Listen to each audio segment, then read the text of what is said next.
Divya, Ricky, सोना, कोई doubt है? कुछ भी?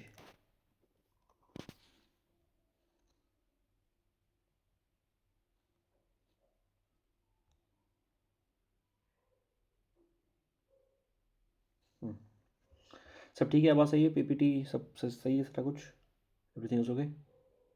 ठीक है सर। ठीक है, ओके, कोई डाउट नहीं है। चलिए, तो कल कई सारी चीज़ों के बारे में बात किया था, वन लाइनर के बारे में, कुछ टॉपिक्स के बारे में बात किया था। आज कुछ आगे चीज़ें बात करेंगे and will try to make our pace also, ठीक है, ताकि चीज़ों को हम मैक्सिमम कवर कर सकें। और जो चीज़ें आपको पता है उसमें ज़्यादा डिटेल में जाने की ज़रूरत नहीं है, ठीक है ना? Everyone just turn on camera. Divya आप भी कर लो इफ़ कंफर्टेबल, लाइट अगर आ रही तो, ठीक है। फिर बात करते हैं photosynthesis in the higher plant. अब क्या बात कर रहा है? सिंपल सी वही बात कर रहा है फोटोसिंथेसिस में। First of all we need to remember कल की वाली बात, कि कल वाली बात क्या थी? C3 और C4 प्लांट, ठीक है। सो C3 और C4 प्लांट में क्या अंतर था? C3 जो प्लांट्स थे, what they were doing also the photorespiration, photo photorespiration. Divya, कल की क्लास में आप नहीं थे क्या? No sir. अच्छा, ठीक है। तो C3 प्लांट क्या कर रहा था? C3 प्लांट फोटो रेस्पिरेशन कर रहा था। What is the meaning of photo respiration? Photo respiration मतलब क्या होगा कि वो ऑक्सीजन को ले रहा है और CO2 को छोड़ रहा है, विच इज़ बैड, ठीक है। It is a wasteful exercise. तो इसलिए नो, हमने क्या डेवलप किया? We have some C4 plant also. Most of the plants जो होते हैं वो C3 होते हैं, ठीक है ना? But we have the C4 plants also. Now C4 plants जो हैं, C4 plant, in the C4 plant there is the process of the photorespiration don't happen in the C4 plants. फिर बात करें फोटोसिंथेसिस के बारे में। Photosynthesis पता है। अच्छा, एक और चीज़, जो ऑक्सीजन आती है, एक this is a question also, जो ऑक्सीजन आती है, जो हमें मिलती है, कहाँ पर आती है? जो हमें मिलती है मतलब जो फोटोसिंथेसिस में एज ए बाई प्रोडक्ट जो ऑक्सीजन हमें मिलती है, ये कहाँ से आती है? H2O से आती है, ये पता होना चाहिए, ठीक है ना? तो जो भी ऑक्सीजन हमें, जो भी ऑक्सीजन मिल रही है हमें, कहाँ से मिल रही है? As a byproduct from the photosynthesis, this is what we are getting from the water, ठीक है। और बाकी जो मराइन एलिमेंट्स होते हैं, जो मराइन ऑर्गेनिज्म हैं, ये जो पानी में रह रहे हैं, वो जो ऑक्सीजन ले रहे हैं, वो कहाँ से ले रहे हैं? वो जो ऑक्सीजन ले रहे हैं, they are taking from the dissolved oxygen. So basically क्या होता है कि जो वाटर होता है जिस पानी के अंदर है वो मराइन ऑर्गेनिज्म, उसमें उस वाटर में भी कोई ऑक्सीजन डिजॉल्व होगी ना, तो वो उसको लेते हैं। मतलब वाटर क्या है? H2O। तो इस वाली ऑक्सीजन को नहीं लेते हैं वो लोग कि इसी को ले लें। इसको ले लेंगे तो दिस इज द, वो तो हाइड्रोलिसिस हो जाएगी, वो तो बहुत अच्छा हो जाता है अगर इसको ले लेते तो। पर ऐसा नहीं होता है। सो व्हाट दे डू, है ना, व्हाट मराइन एनिमल्स डू, तो वो क्या करते हैं बेसिकली, जो ऑक्सीजन डिजॉल्व है किसमें? पानी में, सिर्फ उसको ले पाते हैं। और जब वो ख़त्म हो जाती है तो प्रॉब्लम होती है। फॉर एग्जाम्पल, अगर कहीं पर यूट्रोफिकेशन हो गया, ठीक है ना, eutrophication. What is eutrophication? Eutrophication का मतलब क्या होता है कि बहुत सारी एल्गी आके लग गई है, जैसे फॉर एग्जाम्पल काई, जिसको बोलते हैं काई, एल्गी, ठीक है ना। तो एल्गी आके लग गई, अगर कोई पानी है वो पानी ऊपर हरा हरा हो गया, कई बार देखा होगा आपने, हरा हरा हो जाता है पानी। तो बहुत ज़्यादा हरा हरा हो जाता है तो उस टाइम पे क्या होता है? उस टाइम जो एटमॉस्फेरिक ऑक्सीजन है वो डिजॉल्व नहीं हो पाती पानी में। एंड बिकॉज ऑफ दैट जो भी ऑर्गेनिज्म लोअर नीचे पानी के नीचे रह रहे हैं, उनके पास ऑक्सीजन की कमी हो जाती है, which is a problem, which is a problem, ठीक है ना। तो ये चीज़ें हो गई, ठीक है। तो बाकी तो पता ही है आपको फोटोसिंथेसिस में होता क्या है। फोटोसिंथेसिस में सिंपल क्या होती है कि जो भी लाइट एनर्जी होती है उसको कन्वर्ट किया जाता है किसमें? केमिकल एनर्जी में। और उसके बाद एनर्जी को स्टोर्ड किया जाता है in the form of the carbohydrate. We stored energy in the form of glucose और ग्लाइकोजन। यहाँ पे एनर्जी को स्टोर किया जाता है एज ए कार्बोहाइड्रेट, ठीक है ना, carbohydrate. Approximately 90% of the world की photosynthesis is carried out by the marine and the fresh water algae. तो मोस्टली जो 90% जो है, it is carried out by marine और द फ्रेश वाटर एल्गाई, है ना, ये इसको कैरी आउट करते हैं। तो ये पता चल गया हमें। बाकी तो लिखा भी है इसमें that H2O it is hydrogen donor and it is oxidise to O2। यानी कि जो भी हमें O2 मिल रही है वो कहाँ से मिल रही है? We are getting only from the water molecule, ठीक है ना। Next, places of the photosynthesis. Photosynthesis में होगा क्या? अच्छा, फोटोसिंथेसिस में होता है क्या? बेसिकली जो ATP मॉलिक्यूल बनता है, ATP क्या है? It is the energy currency of the cell. ATP क्या है? Adenosine triphosphate molecule that store and they release the energy in the cell. So if anyone asks you a question, what is the energy currency of the cell? So ATP is known as the energy currency of the cell, ठीक है। ATP is known as the energy currency of the cell, ठीक है, energy currency of the cell. Clear होगी बात, ठीक है। फिर बाकी एक और चीज़ पता होना चाहिए, देखो एक क्या होता है कि ये थोड़ा सा light reaction photosynthesis, dark reaction photosynthesis, ये क्या है, वही वाली है। ये फोटो रेस्पिरेशन हो रहा है, इसमें क्या हो रहा है, फोटो रेस्पिरेशन हो रहा है। तो डार्क रिएक्शन फोटोसिंथेसिस जो होता है, इसमें क्या है, basically Calvin cycle, this is known as the Calvin cycle. और इसमें हो क्या रहा है, इसमें आपकी जो CO2 है कन्वर्ट हो रही है, इसमें ग्लूकोज में कन्वर्ट हो रही है, ठीक है ना। और बाकी फोटोसिंथेसिस में होता क्या है, फोटोसिंथेसिस में जो भी ग्रीन पार्ट है प्लांट का, ग्रीन पार्ट है प्लांट का, ठीक है ना, उन सारे ग्रीन पार्ट में क्या होता है, क्लोरोप्लास्ट होता है।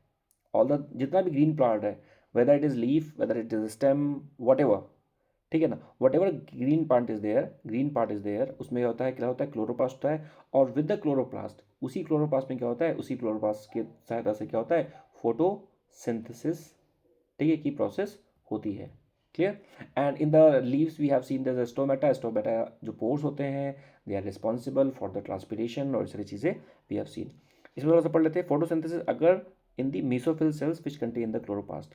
तो बेसिकली जो फोटोसिंथेसिस हो रही है वो कहाँ होती है, मेसोफिल सेल्स में होती है। और हमको पता है क्या, we know it very well, जो सेल्स है वो कहाँ पे है, cells will be there throughout the body, और cells will be there throughout the plant, जो भी प्लांट है सब जगह सेल्स होंगे वहाँ पे, ठीक है ना। तो इसलिए इस तरह से होता है, मेसोफिल्स सेल्स जहाँ पर भी है वहाँ क्लोरोप्लास्ट मिलेगा ही मिलेगा आपको। But stomata it is specifically present in the leaves only, stomata it is specifically present in the leaves only. Clear बात हो गई, ठीक है ना। Now next is the plastids have their own DNA, RNA and the ribosomes and found in the cytoplasm of the cell. A chloroplast is a type of the plastid. तो chloroplast क्या है, chloroplast it is a type of the plastid, ठीक है ना। yesterday what we have seen, yesterday we have seen for example what we have seen that कई सारी चीज़ें बताई थी मैंने आपको कि प्लांट की ग्रोथ के लिए क्या है कि अगर फॉर एग्जांपल प्लांट में नाइट्रोजन नहीं मिल रही है, if plant don't get enough nitrogen, ठीक है ना, नाइट्रोजन डेफिसिट हो गया, तो उसकी वजह से क्या होगा, there be deficiency of the growth in the plant, there is deficiency of the growth in the plant. Carbon fertilization के बारे में भी कल बात किया था, ठीक है ना।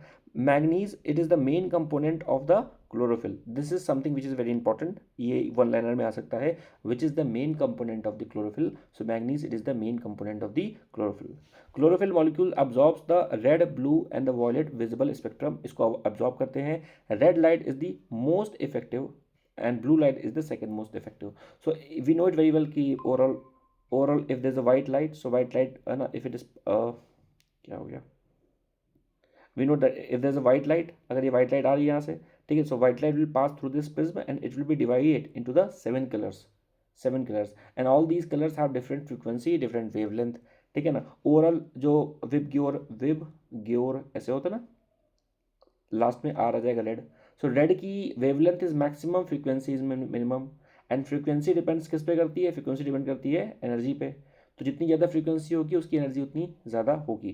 तो यहाँ बोल रहा है क्या कि क्लोरोफिल में जो लाइट पड़ रही है, ठीक है, उसको अब्जॉर्ब करते हैं, तो mostly they absorb the red, blue and violet colour. Clear.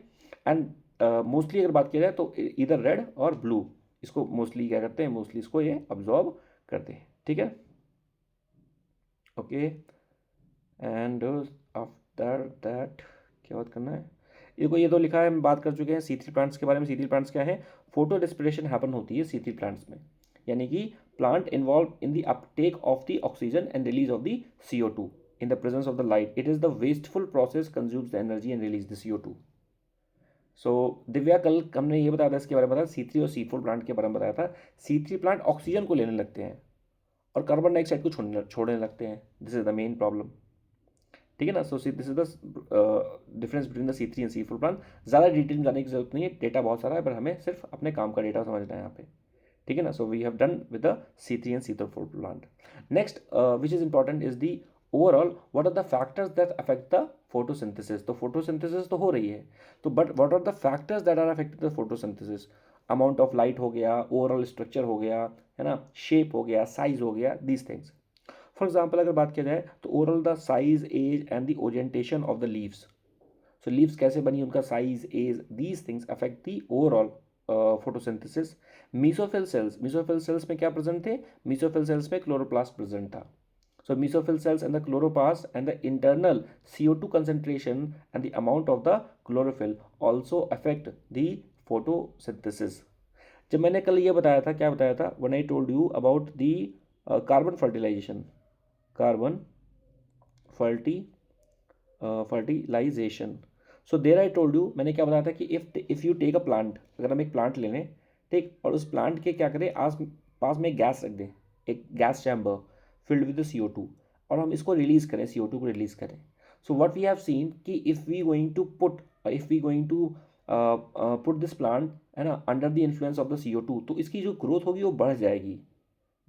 तो यही तो यहाँ पे लिखा हुआ है that overall the CO2 concentration also affecting factor of the photosynthesis. तो जितना CO2 का कंसनट्रेशन बढ़ेगा, rate of the photosynthesis will also increase. External factors में बात करें तो overall availability of the sunlight. Now availability of the sunlight, here we are talking in terms of the intensity of the sunlight.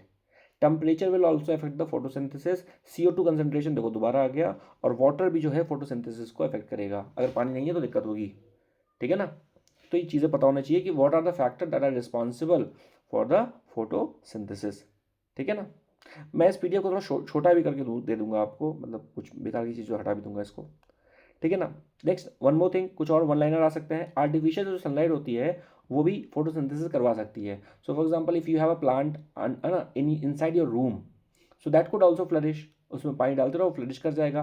कैसे करेगा? Because of the photosynthesis. But it is getting the light which is artificial light, जो bulb जल रहा है, light जल रही है, इससे भी फोटोसिंथेसिस हो जाएगा, ठीक है ना. ना देखो कार्बन, देखो लिखा हुआ है what is the carbon fertilization. This is what I have told you yesterday only.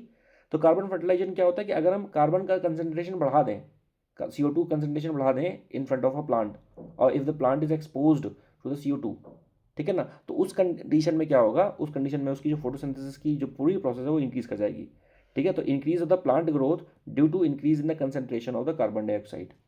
So if we are increasing the carbon dioxide concentration, the overall the growth of the plant will be increased.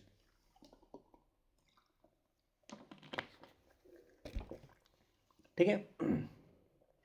Chlorophyll क्या होता है? It is a single celled green algae, okay, from the chloro, ठीक है, okay, ठीक है.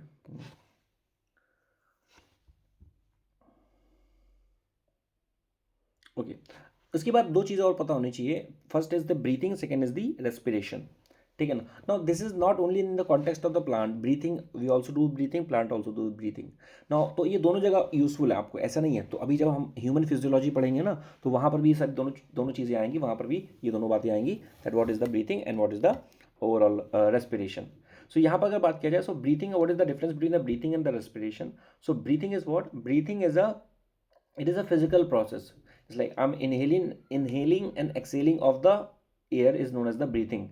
But the moment we are inhaling the air, there's some chemical processes, they are also happening at the back of the end, ठीक है ना.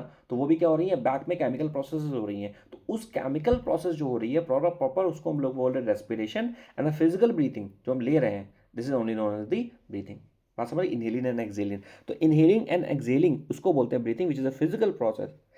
But whatever is happening at the back of the end, जो भी chemical reactions हो रही हैं, भाई chemical तो हो ही रही हैं, तो उसको हम लोग बोल रहे हैं क्या, दी रेस्पिरेशन, ठीक है ना. एरोबिक, एनारोबिक, तो ये तो पता ही होगा. एरोबिक मतलब कि if anything is happening in the presence of air, इसको बोलते हैं एरोबिक. एनारोबिक मतलब क्या होता है कि अब्सेंस ऑफ एयर. यहाँ पे O2 प्रेजेंट नहीं है, यहाँ पर O2 प्रेजेंट है, बस इतना यहाँ से समझना है, ठीक है. देखो यहाँ पर मैंने बात किया था इसके बारे में, ATP के बारे में बात किया था. What is the ATP? ATP is it is the energy currency of the cell. So cell की जो एनर्जी करेंसी होती है उसको बोलते हैं ATP. Clear? This is very important, one liner में आ सकता है. What is the ATP? So ATP it is the energy currency of the cell. Next, what is the chloroplast? So chloroplast is known as the kitchen of the cell, यानी कि यहाँ पर इसका सारा खाना बन रहा है क्लोरोप्लास्ट. एंड क्लोरोप्लास्ट क्या है, मेसोफिल सेल्स में प्रेजेंट है और कहीं पर भी प्रेजेंट है प्लांट के किसी भी पार्ट में. In any part of the plant, in every part of the plant it is present. The only thing to be concerned about, the only thing to be taken into account is that the part is of the green color, ठीक है ना. But the stomata will only be present on the leaves, है ना, that will help in the transpiration, ठीक है. Next is the mitochondria. Mitochondria is known as the power house of the cell, है ना. आपने स्कूल में ऐसे पढ़ा होगा that mitochondria is known as the power house of the cell. So overall the energy of the cell is provided है ना, from the mitochondria only. Now one more thing is there, is known as the if if there's a male and female taken and they copulate, they are performing sex, and after that if the baby born, now some diseases are also there that inflict your mitochondria.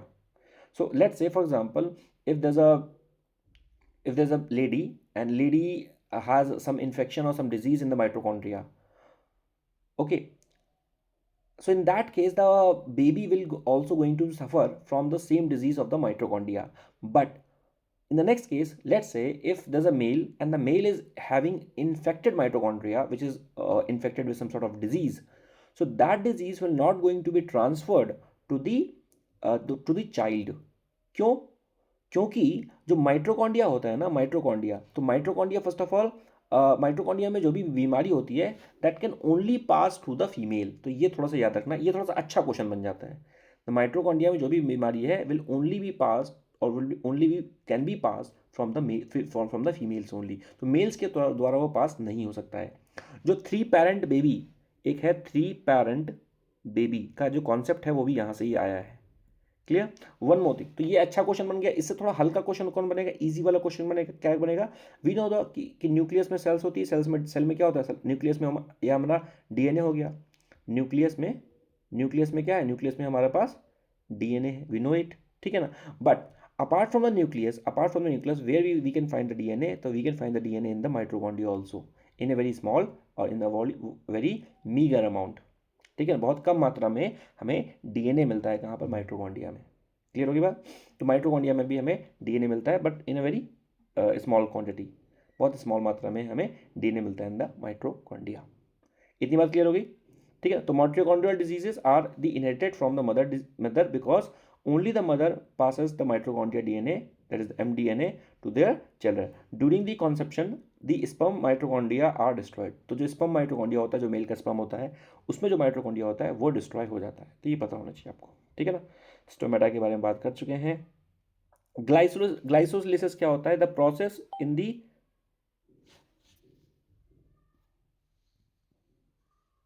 क्या था, हाँ, ग्लाइसोलिसिस क्या है? The process in the respiration taking places in the anaerobic organism. तो अगर कोई भी process है रेस्पिरेशन में और वो एनारोबिक मीडियम में ले रहा है, एनारोबिक मतलब अब्सेंस ऑफ ऑक्सीजन, तो उसको हम लोग बोलते हैं ग्लाइसोलिसिस. ठीक है ना. और इसका एक और नाम है इम्बीडेड मेरी पाथवे. इम्बीडेड मेरी pathway. Glycolysis can be both the aerobic और एनारोबिक, यानी दोनों हो सकती है, एरोबिक और एनारोबिक दोनों हो सकती है ग्लाइसोलिसिस. ठीक है. उसके बाद हमें क्या बात करना है, हाँ, थोड़ा सा बात करेंगे overall. Will talk about the plant growth development hormones के बारे में थोड़ी सी बात करेंगे ओवरऑल. तो अगर बात करें सीड जर्मिनेशन के बारे में कि सीड कैसे जर्मिनेट होते हैं, तो फर्स्ट स्टेप जो होता है सीड प्लांट ग्रोथ का, वो क्या होता है? It is the seed germination only. ठीक है ना. Now if there are some favourable conditions, for example the state in which the seed is unable to germinate, ठीक है ना, उसको बोलते हैं. And the condition, ideal condition for the growing is known as the seed dormancy. फिर से पढ़ लेते उसको, क्या लिखा हुआ है? The state in which the seed are unable to germinate even under the ideal growing condition is known as the seed dormancy. यानी कहने का मतलब क्या, सीड डॉर्मेंसी, जैसे हमने सुना डॉर्मेंट वोल्केनो या डॉर्मेंट वोल्केनो. जैसे इंडिया में क्या है, इंडिया में मान लो मैं पूछूं कि कौन सा वोल्केनो, तो आप बोलोगे सर एक एक्टिव वोल्केनो है, एक डॉर्मेंट वोल्केनो है. डॉर्मेंट. मैंने पूछा एक्टिव वोल्केनो क्या है, तो आप कहोगे सर बैरन आइलैंड जो है वो एक्टिव वोल्केनो है इंडिया का, बैरन आइलैंड. मैंने पूछा कहाँ पे है, बोलोगे सर अंडमान एंड निकोबार में. मैंने कहा लास्ट कब इरप्ट हुआ था, आपने बोला 2017 में इरप्ट हुआ था. उसी तरह मैंने कहा नारकोंडम कैसा है, नारकोंडम, आपने कहा सर ये तो डॉर्मेंट वोल्केनो है. ठीक है. तो उसी तरह से सीड डॉर्मेंसी, डॉर्मेंट मतलब क्या हो गया, जो भी काम नहीं कर रहा. तो सीड डॉर्मेंसी मतलब क्या हो गया, सीड डॉर्मेंसी मतलब दैट सीड डॉर्मेंसी मतलब कि वो अभी डॉर्मेंट है, यानी कि वो it is not in the active state. It is not in the active state. Growth of the plant के बारे में बात कर लिया हमने. जैसे भी बात किया कि इफ़ अगर CO2 का कंसनट्रेशन बहुत ज़्यादा होगा तो बहुत अच्छी ग्रोथ होगी, नाइट्रोजन कंसनट्रेशन ज़्यादा होगा, ठीक है ना, फॉस्फोरस का कंसनट्रेशन ज़्यादा होगा, NPK यानी कि ज़्यादा है, ठीक है, तो भी आपकी जो ग्रोथ होगी वो बहुत ज़्यादा अच्छी होगी. ठीक है. So these things we have talked about. Okay.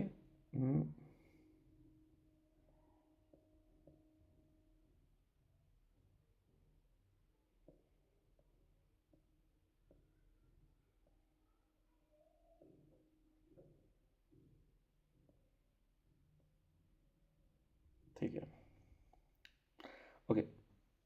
कुछ और चीज़ देख लेते हैं। ये यहाँ से वन लाइनर स्टार्ट हो गया ना, वन लाइनर कुछ देख लेते हैं। One liner, member of the kingdom of the fungi are the simple plants that are the algae and reproduces through the asexual reproductive structure. तो जो फंगस होता है वो क्या होता है, फर्स्ट ऑफ ऑल वो सिंपल ऑर्गेनिक कंपाउंड है ना, सिंपल ऑर्गेनिक स्ट्रक्चर है ना। और उसका एग्जांपल हमने क्या दिया है, एग्जांपल दिया है एल्गाई, जो कि रिप्रोडक्शन कैसे करता है, एसेक्सुअल रिप्रोडक्शन करता है, ठीक है ना।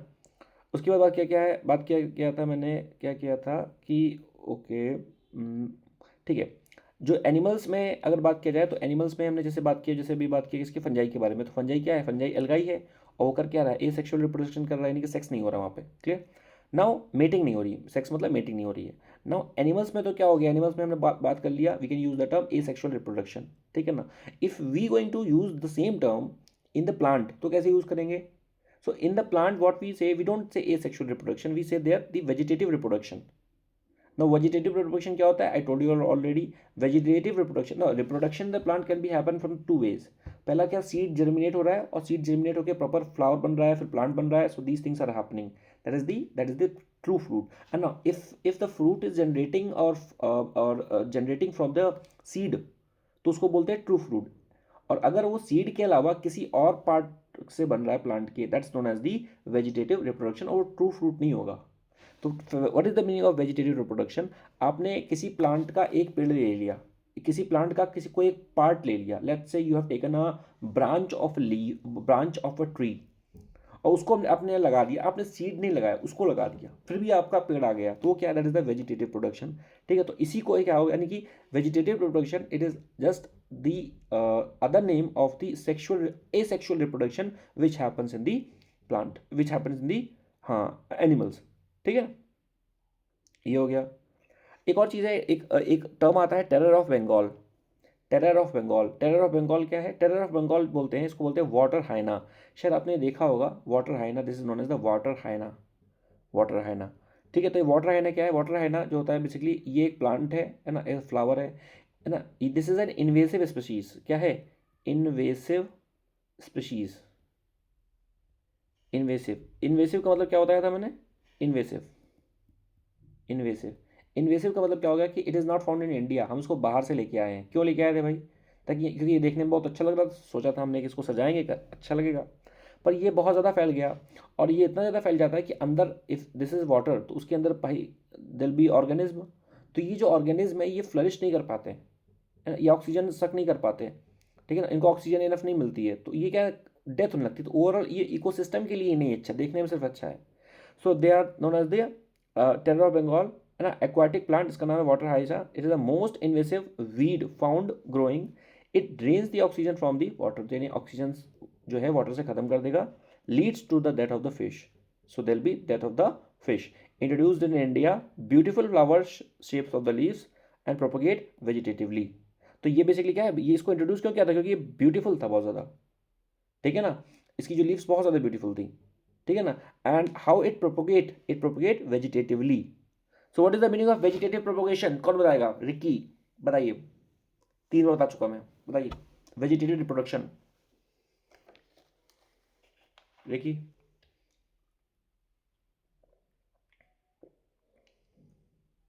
कोई भी प्लांट का कोई भी पार्ट मतलब कट करके, लाइक वो if you cut the branch plant, ठीक ठीक ठीक ठीक, ओके ओके, ना तो वो वेजिटेटिव, हाँ, तो वो it is just the asexual reproduction जो कि एनिमल्स में हो रहा है, ठीक है। फिर बात करते हैं क्या, ये वन लाइनर चल रहा है अभी ना, ये वन लाइनर चल रहा है। शुगर केन की बात करें तो शुगर केन में basically in plant like sugar cane, banana, और उसके बाद जिंजर, डहीला, ठीक है। तो इसमें क्या होता है, स्मॉल, जो मतलब मैंने बताया था, मैंने अभी पिक शेयर नहीं किया है, पर आपको पता होना चाहिए कि कि किस पार्ट से क्या बनता है। जैसे मैंने कहा जिंजर जो है आपका अदरक, वो कहाँ से बनेगा, रूट से बनेगा, इस तरह से। तो आपको ये पता होना चाहिए कि वेजिटेटिव रिप्रोडक्शन में एग्जाम में आता है, in vegetative reproduction which parts become what. तो for example the sugar cane it becomes, sorry, bulb of the potato, potato जो होता है वो बल्ब से आ जाता है, ठीक है ना, ट्यूबर, और उस तरह से बनाना, जिंजर, तो ये सारी चीज़ें पता होनी चाहिए। स्टेम कटिंग इसको बोलते हैं, stem cutting propagation, it is known as the sugar cane production. कहने का मतलब शुगर केन प्रोडक्शन में हम शुगर केन का प्रोडक्शन कैसे करते हैं, शुगर केन में क्या करते हैं, उसकी स्टेम को काट के लगा देते हैं, पूरा प्लांट नहीं लगाते हैं, सीड नहीं लगाते, क्या लगाते हैं, स्टेम कटिंग लगाते हैं, स्टेम कटिंग। ठीक है, तो आपने अगर स्टेम काट के लगा दिया, स्टेम मतलब तना, स्टेम काट के लगा दिया शुगर केन में, तो उसका शुगर केन का पूरा ट्री आ जाएगा, पूरी अपना पेड़ आ जाएगा। अच्छा, शुगर केन में क्या होता है, एफआरपी देते हैं ना, एफआरपी क्या है, एफआरपी, एफआरपी दिव्या,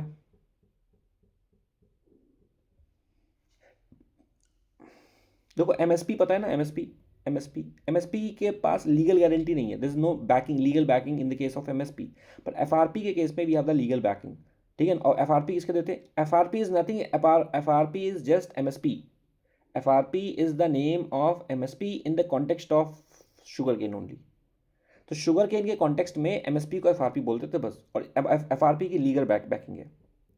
ठीक है, वेजिटेटिव प्रोडक्शन पता ही है आपको। ग्राफ्टिंग क्या होता है, grafting is also important. Grafting में क्या करते हैं कि दो प्लांट लिया हमने, ठीक है, और उन दोनों को जोड़ देते हैं एक में, और फिर उसके बाद नया प्लांट आ जाएगा। जैसे एक प्लांट ये जा रहा था, this was a one plant, तो what we have done, we have made a cut here, और उसमें दूसरा प्लांट लगा दिया, अब दोनों एक साथ जा रहे हैं ऐसे, तो this is known as the grafting. घर में आप लोग करते होगे, गमले में लगा के प्लांट छोटे छोटे ऐसे बनाते होगे सब। Tissue of the plant are joint to continue their growth together. ठीक है ना, तो ये पता होना चाहिए। नाउ एक और ये फ्लावर के बारे में पता होना चाहिए, this is the Neel Kurinji flower.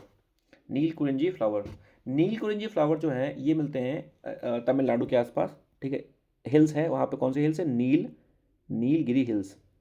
Mapping वगैरह कराया था आपको, Nilgiri hills. So in the Nilgiri hills, what we found in the Nilgiri hills, we found the Nilkurinji flowers. Now, what is the specialty of these Nilkurinji flowers? That they grow once in the 12 years, once in the 12 year, especially in the Eraviculam National Park, जो कि केरल में है, once in a 12 year. Now, because they are blue in the color, है ना, इस नीला इसको बोलते थे, ब्लू या पर्पल है तो है, तो इसको बोल देते हैं नीलगिरी हिल्स। तो नीला है ना, नीलगिरी हिल्स, तो नीलगिरी हिल्स, नहीं sorry, not Neela, this is purple. Nilgiri इसका नाम इसलिए पड़ा क्योंकि इसके जो फ्लावर है उसका नाम है Neel Kurinji, that flowers names are is the Neel Kurinji. So on the basis of this Neel Kurinji, these hills are known as the Neel Kurinji hills. ठीक है, ठीक है, और उसके बाद, ठीक है, इसको भी देख लेते थोड़ा सा। मेंस्ट्रुअल साइकिल, ये क्या होता है बेसिकली, जितने भी ह्यूमंस हैं, यानी कि अगर बात की जाए प्राइमेट्स हैं, ठीक है ना, मैमल्स हैं, तो उनमें क्या होता है, उनमें मेंस्ट्रुअल साइकिल होती है। उसमें क्या होता है बेसिकली, एक प्रॉपर टाइम पीरियड में क्या होता है कि ओव्यूलेशन होता है। ठीक है ना, ओव्यूलेशन होता है, ठीक है ना, एक पर्टिकुलर मंथ में ओव्यूलेशन हो रहा है। ठीक है ना, for example in the case of apps, in the case of human this happen. But apart from the menstrual cycle, यहाँ पर क्या है, ओएस्ट्रस साइकिल्स, क्या है, ओएस्ट्रस साइकिल। इसमें क्या होता है, reproductive cycle is non primate females is called as the oestrus cycles, short period during the female receives the male from the mating। कहने का मतलब क्या है, जैसे मान लीजिए कि मेंस्ट्रुअल साइकिल में क्या है कि थोड़ा सा समय ज़्यादा चल रहा है या हर मंथ हो रहा है, ठीक है ना, पर जो ओएस्ट्रस साइकिल है ये ऐसा नहीं हो रहा है कि हर मंथ हो रहा है, ठीक है, और इसका जो टाइम पीरियड है वो भी शॉर्ट है, किससे, मेंस्ट्रुअल साइकिल से, क्लियर, इट इज़ शॉर्टर। ठीक है ना, एंड फॉर एग्जाम्पल यहाँ पे दिया है काऊ का और टाइगर का एग्जाम्पल, तो यहाँ पर किसका था, एप्स का और ह्यूमंस का है। एप्स और ह्यूमन में काफ़ी सिमिलरिटी होती है। नेक्स्ट बात एक करते हैं सीजनल ब्रीडिंग। कई सारे जो होते हैं जो मैमल्स होते हैं वहाँ पर सीजनल ब्रीडिंग होती है। For example in the many mammals lives in the nature, है ना, तो बेसिकली वाइल्ड कंडीशन में रहते हैं, इस वजह से यहाँ पर सीजनल ब्रीडिंग होती है। ये सीजनल ब्रीडिंग का कॉन्सेप्ट पता होना चाहिए। एक होता है कंटिन्यूस ब्रीडिंग, किसी भी टाइम आओ हमेशा ब्रीडिंग हो जाएगी, ठीक है ना। फॉर एग्जाम्पल लॉयंस, है ना, फॉर एग्जाम्पल मैमल्स कई सारे हैं, तो lions do not have a specific breeding session, तो उनके पास कोई स्पेसिफिक ब्रीडिंग सेशन नहीं होता है, कभी पर भी उनकी ब्रीडिंग हो जाती है। ठीक है, ओके, ये काफ़ी कुछ है। अब हम थोड़ा सा बात करते हैं, किसके बारे में बात करेंगे, will talk about overall the sexual reproduction, कि ओवरऑल सेक्सुअल रिप्रोडक्शन हो कैसे रहा है ना, जो बेबी है वो कैसा इस दुनिया में आ रहा है, उसके बाद थोड़ा सा बात समझेंगे। पर कुछ टर्म्स को देख लेते पहले जैसे यहाँ पे लिखा हुआ है हैप्लॉइड सेल, हैप्लॉइड्स और डिप्लॉइड सेल। हैप्लॉइड सेल क्या होता है, एक cell that has one set of the chromosomes, है ना। हमारे पास कितने पेयर ऑफ क्रोमोसोम्स होते हैं हमारी बॉडी में, how many pairs of the chromosomes we have, 23 pair of the chromosomes, ठीक है। तो अब यहाँ पे क्या बोला हैप्लॉइड सेल्स में कि haploid cells has one set of the chromosomes, in the humans eggs and the sperm cell are the haploid. तो ह्यूमन में क्या होता है, जो एक्स सेल्स होती है और स्पर्म सेल होती है वो हैप्लॉइड होती है, यानी कि एक्स एंड लिखा है एंड, यानी एक्स सेल में 23 क्रोमोसोम्स है और यहाँ पर भी 23 होते हैं। 22 जो होते हैं वो क्या होते हैं, ऑटोसोम्स होते हैं, और एक होता है सेक्सुअल सेक्स क्रोमोसोम्स। और बाकी तो आपको पता ही है कि if there is X and Y, तो Y is for the male and X is for the female. ठीक है। और एक और चीज़ पता होना चाहिए, अगर आपके सामने कोई लड़का बहुत लिपस्टिक लगाए या फिर लड़का लिप ग्लॉस लगाए, ठीक है, या टैटू बनवाए या फिर बाल बड़े कर ले बहुत सारा, तो ऐसा कुछ ऐसा सोचना नहीं कि लड़का है ऐसा क्यों कर रहा है, क्योंकि ध्यान से देखेंगे तो एक्स एक है, एक्स एक है वाई। मैंने अभी बताया कि एक्स किसके लिए होता है, फीमेल के लिए होता है, और वाई किसके लिए होता है, वाई होता है मेल्स के लिए। अगर लड़की पैदा होगी तो उसके पास क्रोमोसोम्स होंगे एक्स और एक्स, दो x. Means what, x is the symbol of femininity. ठीक, तो अगर फीमेल लड़की पैदा हुई, गर्ल हुई है, तो उसके पास क्या होगी, गर्ल होगी, तो उसके पास डबल एक्स होंगे। और अगर बॉय हुआ है तो उसके पास क्या होगा, बॉय के पास एक एक्स एक और एक और वाई होगा। तो कहने के पास है, if now the interest, the catch arises, if the Y is for the masculinity, then X is for the femininity. Clear. तो wake up girls, boys also have one X, तो वो भी अपना लिपस्टिक लगा सकते हैं, ऐसा सब कर सकते हैं, कोई दिक्कत वाली बात नहीं है उसको। ठीक है। तो ये हैप्लॉइड हो गया। हैप्लॉइड में क्या है, one set of the chromosomes है। डिप्लॉइड में क्या है, बेसिकली डिप्लॉइड में हमारे पास two sets of the chromosomes है, बस इतनी बात की है। क्लियर बात। एक बार मुझसे एक बच्चे ने पूछा था कि ऐसा क्यों होता है, कई सारे लड़के लिपस्टिक लगाते हैं, कुछ भी लगाते हैं, तब मैंने इसका आंसर ये वाला। ठीक है। अब बात करते हैं गैमीटोजेनेसिस। सबसे पहले क्या होता है, सबसे पहले जब बेसिकली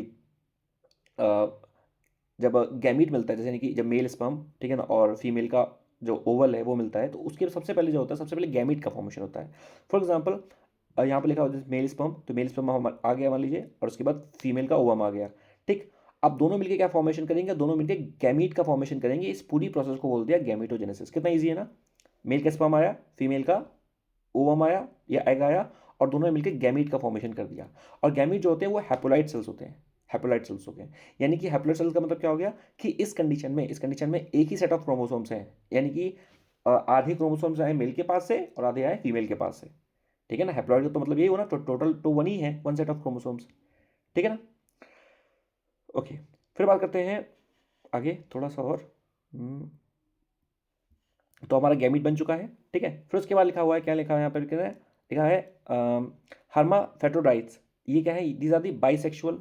कौन कौन से होते हैं, फॉर एग्जांपल अर्थवॉर्म, स्पॉन्जेस, टेपवॉर्म्स, ठीक है ना, मोनेरा, फंजाई, एल्गाई, ये सब क्या है, these are the bisexuals. Bisexual का मतलब क्या होता है, बाइसेक्सुअल का मतलब क्या होता है, या अगर क्वेश्चन आ गया for example that what is the hermaphrodites, तो हर्माफेट्रोइड्स होते क्या है। बाइसेक्सुअल का मतलब क्या होता है, they both have the male and the female, उनके अंदर मेल और फीमेल दोनों हैं, यानी कि दोनों रिप्रोडक्टिव ऑर्गन है, and they can reproduce either male और द फीमेल।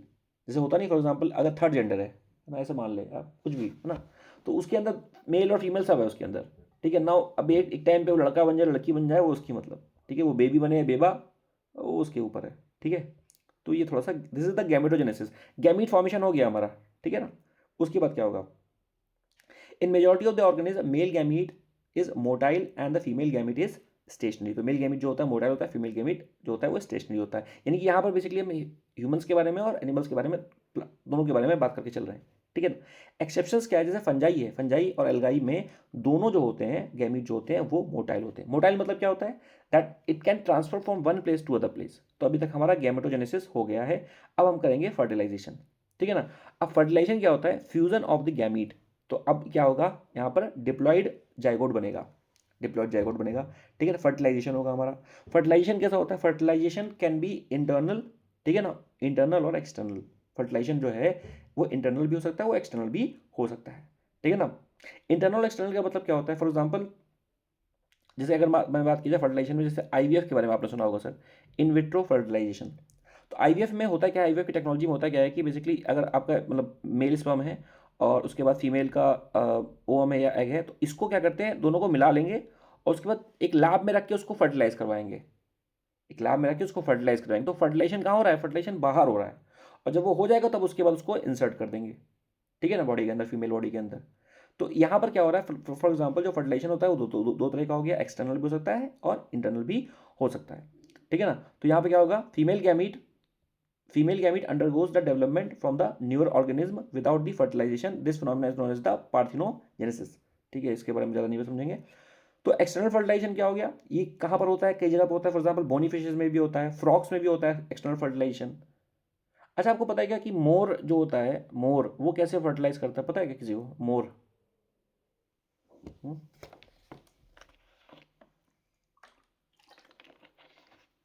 अरे पिकॉक, पिकॉक क्या करता है, वो जो मेल पिकॉक होता है वो क्या करेगा, हाँ मेल पिकॉक ऐसा होता है कि वो रोता है तो उसके उसका जो आंसू निकलता है ना उसको फीमेल पिकॉक पी लेता है और फिर उसके बाद वो कंसीव कर लेता है, ऐसा भी होता है। ठीक है ना, कॉपुलेशन नहीं होता उसमें। कॉपुलेशन मैं बार बार यूज़ कर रहा हूँ, कॉप्यूलेशन। तो कॉपुलेशन का मतलब क्या होता है, ये सेक्स के लिए ये यूज़ करते हैं, ठीक है, एक टर्म है। ठीक है ना। अब आगे बात करते हैं तो इंटरनल फर्टिलाइजेशन क्या होता है। इंटरनल फर्टिलाइजेशन में क्या हो रहा है कि जो टेरेस्ट्रियल ऑर्गेनिज्म हो गया, fusion of the gamete occurs inside the body of the organism, यानी कि जो टेरेस्ट्रियल ऑर्गेनिज्म हो गए, हम भी तो टेरेस्ट्रियल ऑर्गेनिज्म है ना, लैंड पे रह रहे हैं। जब फर्टिलाइजेशन हो जाएगा तो सबसे पहले क्या बना, सबसे पहले गैमीट है, गैमीट के बाद फर्टिलाइजेशन हो गया, उसके बाद क्या होगा, जाइगोट का फॉर्मेशन होगा। ये क्या है, formation of the diploid zygote. ठीक है ना, process of the development of the, sorry ये हो गया जाइगोट बन गया। जाइगोट के बाद क्या होगा, इम्ब्रियोनोजेनेसिस होगा, इम्ब्रियोनोजेनेसिस यानी कि पूरा एम्ब्रियो बनेगा, भ्रूण जिसको बोलते हैं, in Hindi which is known as the भ्रूण, ऊम्ब, ऊम्ब, ठीक, womb of the mother. So एम्ब्रियोनो जैसे it is the process of the development of the embryo from the zygote. तो अब जाइगोट से क्या बन रहा है, एम्ब्रियो। तो थोड़ा सा देख लेते हैं। सबसे पहले हमारे पास क्या था, सबसे पहले हमारे पास क्या था, सबसे पहले हमारे पास यहाँ पर गैमीट था। ठीक है ना, ठीक है, गैमीट। तो सबसे पहले हमारे पास था गैमीट, ठीक है ना, और गैमीट के बाद हमारा उसके बाद फर्टिलाइजेशन हो गया। ठीक, इंटरनल एक्सटर्नल जैसे हो गया, जैसे ह्यूमंस में इंटरनल हो गया। ठीक है, आईवीएफ के थ्रू अगर करवाओगे तो एक्सटर्नल होगा। फिर उसके बाद जाइगोट का फॉर्मेशन होगा, जाइगोट का फॉर्मेशन होगा, देन एम्ब्रियो, एम्ब्रियो बनेगा। ठीक है, एम्ब्रियो क्या है, it is just the womb, womb of the mother, ऐसे बात करते हैं, ऊम्ब। क्लियर हो गया। ठीक है, तो एम्ब्रियो का मतलब होगा और एम्ब्रियो फिर उसके बाद धीरे धीरे डेवलप होने लगेगा, सारी चीज़ें बन जाएंगी। So this is the process. Clear. Okay, और जो थ्री पेरेंट बेबी बता रहा था ना मैं, three parent baby, three parent baby जिसमें मैंने माइट्रोकॉन्ड्रिया का इस्तेमाल बताया था, उसमें होता है क्या है बेसिकली, तो थोड़ा सा समझ लो उसको, वैसे आएगा नहीं पर ठीक है थोड़ा पता होना चाहिए। उसमें क्या हो गया, जैसे एक सिंपल सी बात है, जैसे अगर बात किया जाए, मैंने आईवीएफ के बारे में बात की, तो आईवीएफ में मेल है फीमेल है। अब बेसिकली आईवीएफ में क्या हो रहा है, आईवीएफ में लेट से female has some problem, so male का स्पर्म डायरेक्टली अगर फीमेल में इंसर्ट हो रहा है तो कुछ उसमें मतलब फर्टिलाइजेशन नहीं हो रहा या बन नहीं रहा, जाइगोट नहीं बन रहा। ठीक है ना, तो उस कंडीशन में हमने क्या किया, हमने क्या किया, what we have done, we have taken in the case of IVF, in the case of we have done, we have taken the male का स्पर्म ले लिया हमने, मेल का स्पर्म, और फीमेल का भी ले लिया एग, और दोनों को ट्यूब में, उसको आईवीएफ में, इसको ट्यूब में लैब में हमने फर्टिलाइज करवा दिया। जब वो फर्टिलाइज हो गया उसके बाद मेल में, इसमें फीमेल में इंसर्ट कर दिया, ये हो गया आईवीएफ। थ्री पेरेंट बेबी या माइट्रोकॉन्डिया में क्या होता है, एक मेल एक फीमेल है। अब फीमेल के माइट्रोकॉन्डिया में दिक्कत है, माइट्रोकॉन्डिया खराब है इसका, तो अब क्या किया हमने, हमने एक और फीमेल ले ली और इस फीमेल का माइट्रोकॉन्डिया को यूज़ कर लिया, और इसका न्यूक्लियस है। तो उस कंडीशन में ये जो टू और ये वन, तो ये इसका इसका टू वाले का माइट्रोकॉन्ड्रिया इसमें डाल दिया, तो जो बच्चा पैदा हुआ तो उस कंडीशन में एक एक तो ये बंदा, एक ये लोग हो गए, एक ये हस्बैंड वाइफ हो गए, और तीसरा इनका भी कंट्रीब्यूशन है। तो इसलिए थ्री पेरेंट बेबी बोल देते हैं इनको। तो समझने में, मतलब समझ में आ रहा है, ऐसे कुछ ऊपर से तो नहीं आ रहा भाई, बता दो, समझ में आ रहा है? अरे भाई कोई तो बताओ, सोना जी। सो ये थ्री पेरेंट्स बेबी को फिर से बता दीजिए। ज़्यादा इंपॉर्टेंट नहीं है पर मतलब मैं कह रहा हूँ सिर्फ सिंपल सी इतनी बात है, फीमेल का माइट्रोकॉन्ड्रिया खराब है, तो हमने क्या किया, we have taken the mitochondria from the other female, एक और तीसरी महिला से ले लिया, तो इस कंडीशन में तीसरी महिला का भी तो कंट्रीब्यूशन हो गया उसमें, तो hence we are calling it as a three parent baby. बस इतना ही समझना है अभी। नेक्स्ट बात करते हैं ओवी पेरेस और वीवी पेरेस, इसके बारे में तो पहले से बात कर चुके हैं। ओवी पेरेस कैसे याद करना है, O for egg, egg O shape का होता है, ऐसे बात समझता है। ओवी पेरेस क्या होता है, बेसिकली जो बेसिकली अंडे देते हैं, वीवी पेरेस जो होते हैं बच्चे देते हैं, जैसे मैमल्स, ह्यूमंस। ठीक है, मैमल्स, मैमल्स को कहते हैं क्योंकि उनमें उनमें क्या होता है, मैमल्स मैमल्स आर यार ये सब कहाँ से, mammals are known as the mammals क्योंकि उसमें क्या है, मेमोरी ग्लैंड्स है, मेमोरी ग्लैंड्स, मेमोरी ग्लैंड से क्या होता है, मिल्क सिक्रीट होता है, मिल्क। एक होता है लैक्रिमल ग्लैंड, लैक्रिमल ग्लैंड, इससे टीयर ना, टीयर, आंसू आ रहा है। ठीक है, तो ये ओवी पेरेस क्या होते हैं, बेसिकली ये अंडे देते हैं और अंडे जो होते हैं वो अनफर्टिलाइज्ड होते हैं, अनफर्टिलाइज, पूरे फर्टिलाइज नहीं होते, जैसे एग जो खाते हैं तुमको पता है अनफर्टिलाइज हो गया वो। अगर उसको हैच करेंगे तब फर्टिलाइज होगा, तो यानी कि इनके chance of survival will be less because it is unfertilise. Examples bird, reptiles, amphibians. ठीक है, viviparous what they do, they gives birth to the young ones, young ones. ठीक है, तो फर्टिलाइजेशन होता है, first of all zygote formation होगा, zygote will going to develop inside the body, internal fertilisation होगा, फिर उसके बाद द फॉर्मेशन ऑफ दी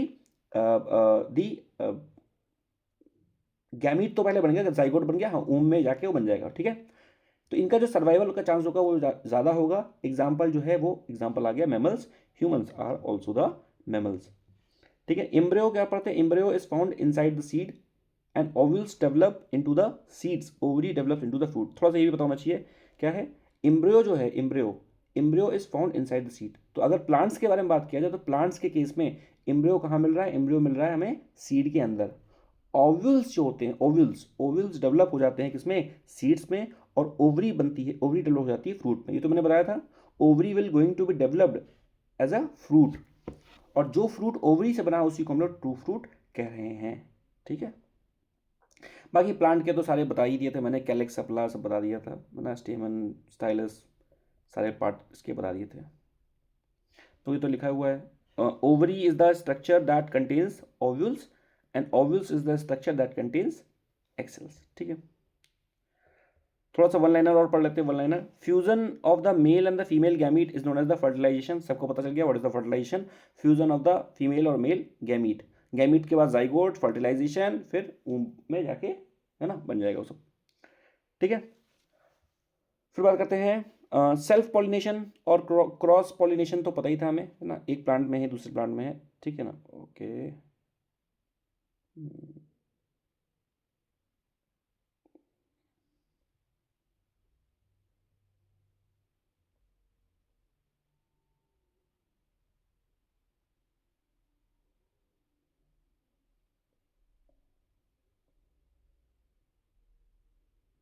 ठीक है, अगर बात कीजिए पॉलिनेटिंग एजेंट के बारे में, तो बीज जो हैं, बीज, ठीक है, हनी बी जो होता है वो क्या होता है, it is the most important pollinating agent. उसके अलावा बहुत सारे पॉलिनेटिंग एजेंट्स हो सकते हैं, इवेंट एयर, ये सारे पॉलिनेटिंग एजेंट भी हैं। Humming bird is also one of the pollinating agent. What is the important of the humming bird, humming bird it is the smallest bird, first of all smallest bird. और humming bird जो होता है वो backward direction में flow करता है, backward fly करता है हमिंग बर्ड। तो hummingbird fly in the backward direction, this is one of the thing. Bats are also pollinating agent. अच्छा, बैट इज अ बर्ड और मैमल, बताओ बताओ जल्दी से। हाँ हाँ हाँ, तब ठीक है। और ये उड़ता कैसे है, अल्ट्रासोनिक वेव को यूज़ करते हैं, है ना, इकोलोकेशन, इकोलोकेशन।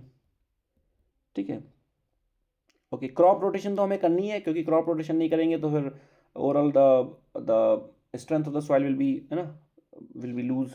और क्रॉप रोटेशन में हमें क्या करना है, लेगुमिनस प्लांट लगाने हैं, क्योंकि उसमें क्या होता है, राइजोबियम, ये बैक्टीरिया है, ये रहेगा तो क्या रहेगा, वो नाइट्रिफिकेशन करेगा, एटमॉस्फेयर के नाइट्रोजन को पकड़ के नीचे लेके आएगा।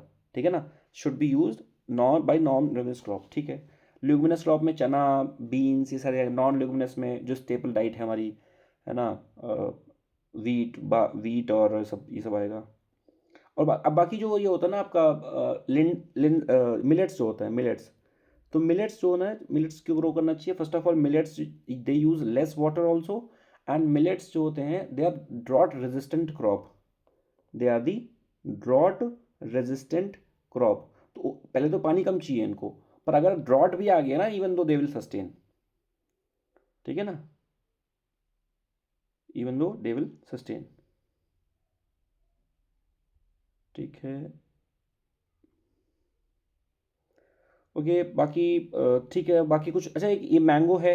अच्छा, मैं जितना अंडरलाइन कर रहा हूँ ना, मैं ये वाला पीडीएफ भी शेयर करूँगा, तो डोंट वरी, ये वाला पीडीएफ भी शेयर करूँगा, जितना अंडरलाइंड है सेम ऐसे शेयर करूँगा इसको।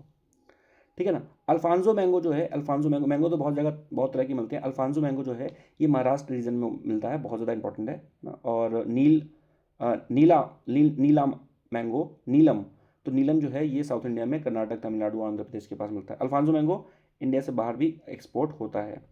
बाकी महाराष्ट्र इज़ इम्पॉर्टेंट और फेमस फॉर दी ऑरेंजेस, तो ऑरेंजेस के लिए जो महाराष्ट्र है वो फेमस है। ठीक है, नेक्स्ट बात करते हैं नीम जो है, neem it is the natural mosquito repellent. ये वन लाइनर आ गया, सारा वन लाइनर है। वन लाइनर जहाँ आता है पता चल जाता है आपको। नीम क्या है? नेचुरल मॉस्किटो रेपेलेंट, जो नीम का पेड़ आता है ना, नीम। एंड नीम का जो ऑयल है is also use as a pesticide to kill the insects. Neem seed can be also use as the biofuel और the hospital and hospital detergent की तरह। अच्छा, बायोफ्यूल या बायो फर्टिलाइजेशन, बायो फर्टिलाइजर्स, इसकी तरह हमने क्या यूज़ किया था? बायो फर्टिलाइजर में हमने क्या क्या यूज़ किया था? हमने यूज़ किया था एल्गी को यूज़ किया था, और बैक्टीरिया को यूज़ किया था, और व्हाट वाज द रेस्ट? तीन चीज़ें यूज़ की थी हमने, एल्गी, बैक्टीरिया और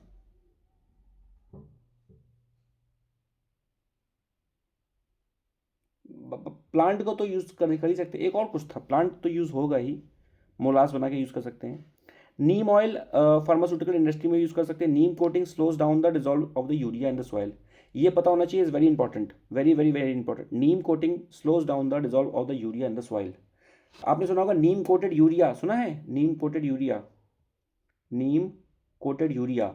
तो नीम कोटेड यूरिया क्यों लेके आए थे? नीम कोटेड यूरिया क्यों लेके आए थे? तो we have brought the neem coated urea because if the urea is coated with the neem, so it slows down, so overall जो रेट ऑफ डिसोल्यूशन होता है ना, वो स्लो डाउन हो जाता है। So hence it is very important, neem coated urea. Biodiesel, biodiesel कैसे बनता है? ओवरऑल कोई भी बायो का, यानी कि कुछ भी, if anything is any organism या एनी ऑर्गेनिक मैटर, कोई भी ऑर्गेनिक मैटर है, ठीक है ना, और उससे अगर हम बायोडीजल बना दें, उससे अगर हम पेट्रोल बना दें, उसको बोलते हैं बायोडीजल, ठीक है ना। यहाँ पर आपको क्या करना है, यहाँ पे एक नाम याद रखना है, जेट्रोफा। जेट्रोफा वेरी इंपॉर्टेंट, बहुत बार एग्जाम में आ चुका है jatropha. So jatropha was a plant, है ना, is a plant actually, but पहले के टाइम पे बहुत बात हो रही थी कि इससे हम बायोडीजल बनाएंगे, पर कुछ बना नहीं खास, कुछ कॉन्क्रीट हाथ लगा नहीं हमारे। सो जेट्रोफा इज़ अ प्लांट जिससे हम लोग बात कर रहे थे कि बायोडीजल बनाएंगे, ठीक है ना। फर्स्ट बायोडीजल प्लांट जो है वो स्टैब्लिश हमने किया है Kakinada in the Andhra Pradesh. First biodiesel plant Kakinada in the Andhra Pradesh, ठीक है ना। And molasses, it is the excellent raw material for the powered alcohol. Powered alcohol मतलब क्या हो गया? जो पेट्रोल प्लस इथेनॉल जो बना रहे हैं, है ना। ये मोलासस कहाँ से निकल रहा है? गन्ने के खेत, गन्ना नहीं, मतलब शुगर केन का जो है, जो बचा हुआ पार्ट है, वही है। चिलगोजा pine, it is a seed, है ना, सीड होता है, चिलगोजा का होता है। It is rich with the carbohydrate and the protein, तो पता होना चाहिए चिलगोजा पाइन के बारे में। तुलसी के बारे में पता है, घर में तुलसी आपकी मिल जाएगी। तुलसी क्या है? It has the medicinal property, strength करती है स्टमक को, and basically it is also helpful for the respiratory disease, और कोई किडनी स्टोन है या उसके डिजीज़ में भी सबको में ये हेल्प करेगी दी तुलसी। नेक्स्ट इज़ दी हल्दी और द टर्मरिक। मैंने बताया था कि इंडिया में मैक्सिमम जो टर्मरिक है वो कहाँ मिलती है? वो तेलंगाना में मिलेगी, और टर्मरिक बोर्ड भी है तेलंगाना में, निज़ामाबाद में। तो मैक्सिमम टर्मरिक वी प्रोड्यूस कहाँ मिलेगी आपको? तेलंगाना में। और national turmeric board, it is there in the Nizamabad in the Telangana, ठीक। तो तेलंगाना में मिलेगा टर्मरिक। और टर्मरिक में क्या होता है? It has the anti inflammatory property. तो इन्फ्लेमेशन हो रहा है, आपको स्किन जल रही, सारी चीज़ें हो रही हैं, सो it is very helpful. Healing property बहुत होती है, बहुत ज़्यादा, अगर कहीं की चोट लग गई तो आप लगा लो, ठीक है। So it is the healing property also. तो and improve the symptoms, arthritis में भी हेल्प करता है, जोड़ों में दर्द, जॉइंट पेन में भी हेल्प करता है। And if any one has the problem of the Alzheimer disease है उसको, तो उसमें भी हेल्प करता है। It is also antioxidant. Antioxidant, अगर आपकी बॉडी में फ्री रेडिकल्स निकल रहे हैं, आपकी एज कम कर देगी। लैक्मे आइकॉनिक काजल, इतना काला काजल की समय को मार दे, उससे आपकी एज कम नहीं होगी। आपकी एज कैसे कम होगी? हेल्दी खाने से कम होगी, ठीक है ना, क्योंकि ये एंटीऑक्सीडेंट है। क्लियर हो गया? ये लो करता है कोलेस्ट्रॉल को, स्लो करता है आपके spread of the breast cancer. तो ब्रेस्ट कैंसर जो होता है उसको स्लो करता है, ठीक है ना, अगर किसी को हो रहा है तो, मतलब इशू हो रहा है तो, ठीक है ना। और उसके बाद ओरल हाइजीन के लिए भी अच्छा, तो मतलब ओवरऑल बहुत तरह से अच्छा है। अब मुझे ये बताइए पहली चीज़ तो, कि एक तो ब्रेस्ट कैंसर हो गया, एक होता है cervical cancer. Cervical cancer, cervical cancer जो होता है ये बेसिकली फीमेल्स में, ठीक है ना, उनके जो पेल्विक रीजन है, वेजाना पार्ट है, वहाँ पर हो जाता है। और इसके लिए एक वैक्सीन आई थी, उसको बोलते हैं ये किस वायरस की वजह से होता है? ये होता है human papilloma virus. Human papilloma virus. तो ह्यूमन पैपिलोमा वायरस जो है इसकी वजह से होता है। जो ओवरऑल जो छोटी बच्चियाँ होती हैं, लड़कियाँ होती हैं, उनमें उनके वो they are very prone to this thing. Now tell me what is the Alzheimer disease? Divya बताओ, बीइंग नर्स आपको तो पता होगा। ये क्या मैंने बताने को कहा तो कैमरा बंद कर लिया, ये क्या होता है? अच्छा बंद हो गया अपने आप क्या? हाँ ये अल्जाइमर डिजीज़ क्या होता है? अल्जाइमर दिखा, ये लिखा हुआ है अल्जाइमर। अल्जाइमर डिजीज़ क्या होता है? जो भूलने की बीमारी होती है उसको अल्जाइमर डिजीज़ बोलते हैं। लेमन का क्या है? लेमन का बेसिकली क्या क्या फ़ायदे हैं? लेमन का फ़ायदा ये है कि हाइड्रेशन में हेल्प करता है। गर्मी में आएगी तब लेमन पियेंगे। विटामिन सी होता है इसमें, वेट लॉस अगर किसी को करना है, इम्यूनिटी बूस्टर होता है, डाइजेशन में हेल्प करता है और किडनी स्टोन फॉर्मेशन में भी हेल्प करता है। ये सारे यूज़ हो गए लेमन के। आपने ब्राह्मी कभी पी है क्या? दिमाग तेज चलाना, ब्राह्मी पिया करिए आप लोग। ब्राह्मी मैंने तो बहुत पी थी बचपन में। तो ब्राह्मी क्या होता है? ब्राह्मी एक इट इज़ अ टॉनिक, तो बेसिकली एक टॉनिक है या फिर एक हर्बल मेडिसिन आप बात कर सकते हैं। तो ये क्या है? ये आपकी ब्रेन, इसको बोलते हैं ब्रेन टॉनिक। ठीक है, इसको खूब पिया करिए आप खरीद खरीद के। और ये क्या है? ये अल्जाइमर डिजीज़ में भी हेल्प करता है, या attention deficit hyper activity disorder में। अल्जाइमर मतलब किसी को याददाश्त की बीमारी है, कोई प्रॉब्लम है, उसको बोलते हैं अल्जाइमर डिजीज़। ठीक है, ब्राह्मी ब्राह्मी। फिर उसके बाद बात करते हैं पुदीना। आपने सुना होगा ना, पुदीना आपने खाया है? मिंट खाई है आपने? मिंट, पान में आती मिंट। मिंट, तो मिंट क्या है बेसिकली? ये it helps in the stomach, injection को हेल्प करता है, इंक्रीज करता है बाइल जूस का सिक्रीशन को। बाइल जूस का सिक्रीशन क्या करता है? बाइल जूस क्या करता है? बाइल जूस जो होता है इट इन्हांसेस दी डाइजेशन आपका। तो ओवरऑल डाइजेशन, डाइजेस्टिव ट्रैक्ट में ओवरऑल डाइजेशन में हेल्प करता है बाइल जूस, इतना पता होना चाहिए। बाइल जूस डाइजेशन हेल्प करता है। बाकी ह्यूमन फिजियोलॉजी में आएंगे तो बात करेंगे इसके बारे में। ठीक है, तो बाइल जूस डाइजेशन में हेल्प करता है, help in the speed ease of the digestion. Bile juice digestion में हेल्प करता है।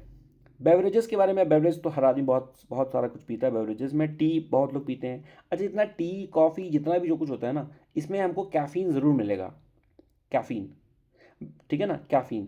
इवन जो कोल्ड ड्रिंक होता है ना, कोल्ड ड्रिंक में भी कैफ़ीन मिलेगा। जो कोका कोल्ड ड्रिंक जो होती है ना, कोल्ड ड्रिंक, उसमें भी आपको कैफ़ीन मिलेगा। तो वो लिखा हुआ सॉफ्ट ड्रिंक्स हैव कैफ़ीन। तो कोल्ड ड्रिंक के पीछे बॉटल में देखेंगे तो उसमें लिखा हुआ है कि इट कंटेन्स कैफ़ीन। ठीक है ना, कैफ़ीन। कॉफ़ी में भी क्या होता है? कॉफ़ी में भी कोका बीन से बनती है ना, कोका बीन से कॉफ़ी बनती है, ड्राइड बीन्स होते हैं, उससे आपकी कॉफ़ी ये बनेगी। ठीक है, ओके। और क्या मैं पूछ रहा था? ठीक है, फैक्ट कुछ और वन लाइनर देख लेते हैं। सीवीड जो कि एल्गाई होती है ना, it's rich source of the iodine and iodine is obtain from the laminaria, a brown algae, इसको बोलते हैं ऑल्सो नोन एज द कल्प। कैल्प क्या था भैया? कैल्प, रिकी, कैल्प क्या था? कैल्प, रिकी, रिकी सो गई क्या? सोना जी, सब सो गए क्या? मेरी आवाज़ आ रही है आपको? ये सब Aquatic forest. हाँ, तो इतना देर में क्यों बोला? ठीक है, टमाटो के बारे में बात किया। टमाटो क्या है? ये सिट्रस फूड है, इसमें मैलिक एसिड भी होता है और सिट्रिक एसिड भी होता है। ठीक है, टमाटो के बारे में ये हो गया। उसके बाद लाइकेंस के बारे में तो बात कर चुके हैं। लाइकेंस और मॉसेस जो होते हैं सबसे पहले कॉलोनी बनाते हैं, कहीं पर भी रॉक पे भी कॉलोनी बना लेते हैं। लाइकेंस अगर एटमॉस्फेयर में प्रेजेंट हैं तो हवा साफ है। वेनिला आइसक्रीम आपने खाई होगी। वेनिला फ्लेवर जो होता है ये कहाँ से आता है? ये ऑर्चिड से आता है। और ऑर्चिड क्या है? ऑर्चिड दे आता फ्लावरिंग प्लांट। ठीक है ना, फ्लावरिंग प्लांट। सैफरॉन के बारे में बात कर चुके हैं। सैफरॉन जो होता है वो कश्मीर में मिलता है। कश्मीर में करेवा जो है सॉइल में सैफरॉन मिलता है। सैफरॉन किसी भी प्लांट के स्टिग्मा से आता है, स्टिग्मा। फिर बात करते हैं एसाफोइटर, एसाफोइटिडा, दैट इज द हींग। हींग खाने में पड़ती है। ये ड्राई लैटेक्स से आती है। ठीक है ना, एंड सेवरल स्पीसीज मतलब यहाँ पे मिलेगी आपको। ठीक है, पता होना चाहिए। ठीक है ना। उसके बाद आपने ओपीएम के बारे में तो पता ही होगा आपने, मतलब देखा ही होगा आपने किसी को लेते हुए। तो ये क्या होता है? दीज आर द सेडेटिव्स, है ना, सेडेटिव्स होते हैं। इसी से ही वो बनती है वाइट पाउडर, हीरोइन बनती है इससे। ठीक है, वो लिखा भी हुआ है हीरोइन के बारे में। तो ये कहाँ से? ये पॉपी प्लांट से बनती है। ठीक है ना, पॉपी प्लांट। ओपीएम कहाँ से आती है? पॉपी प्लांट से आती है। रबर जो है, रबर बोर्ड कहाँ पे है? रबर बोर्ड है केरल में। केरल में रबर बोर्ड है। ठीक है, ये वन लाइनर सब चल रहा है। ठीक है ना, रबर जो होती है वो स्टेम ऑफ द प्लांट से आती है और ये लिक्विड फॉर्मेट में होती है। फिर इसको क्या करा जाता है? रखा जाता है, सुखाया जाता है। क्यूनाइन, क्यूनाइन जो होता है, क्यूनाइन क्या है? क्यूनाइन ये बार्क ऑफ सिंकोना ट्री में बताया था। सिंकोना ट्री के बाग से क्यूनाइन मिलता है। और ये क्या है? बेसिकली क्यूनाइन जो है ये मलेरिया के ट्रीटमेंट में कहीं लिखा है होगा, कहीं लिखा होगा कौन सी डिजीज़ होगी यहाँ पे। ठीक है, लिखो, लिखा हुआ है मलेरिया के ट्रीटमेंट में आपको मिल जाएगा क्यूनाइन का इलाज। दूसरी चीज़ मैंने आपको बताया था कि अगर फॉर एग्जाम्पल अगर हमारे पास एक पेड़ है, दिव्या जी, नहीं रिक्की कहाँ गई? रिक्की नहीं है क्या? रिक्की, अगर हमारे पास ये पेड़ है और इस Yes, पेड़, sir. हाँ अब ये बताओ क्वेश्चन कहाँ चली गई थी, आपसे पूछ रहे थे क्वेश्चन।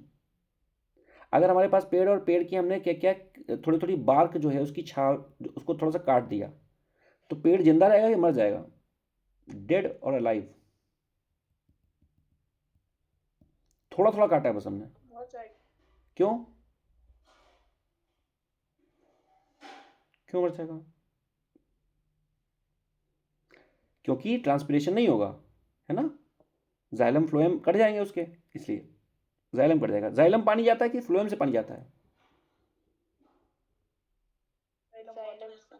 ठीक है ठीक है, चलो आज भी ज़्यादा कुछ हो नहीं पाया, पर ठीक है चलो, काफ़ी स्पीड में हम लोग चल रहे हैं।